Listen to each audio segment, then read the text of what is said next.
Если другие сократили расходную часть, то Якутия приняла закон с ростом доходной части. Бюджет республики отличается от других субъектов. Об этом накануне сообщил глава республики Егор Борисов на очередном 20-м пленарном заседании Госсобрания УТМН. Депутаты рассмотрели 49 вопросов. В окончательном чтении приняли закон о государственном бюджете республики на следующий год. Общий расход бюджета определили в сумме около 172 миллиардов рублей. Дефицит превышает 8 миллиардов. В ходе обсуждения проекта закона поступило 92 поправки, 58 из них приняли.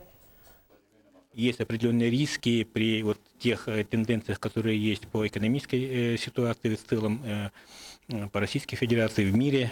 Есть риски, повышенные риски недополучения данных прогнозных этих доходов. Да.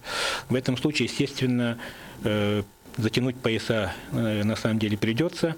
Сегодня, конечно же, правительство республики принимает меры, аранжирует определенные расходы, которые мы сегодня приняли.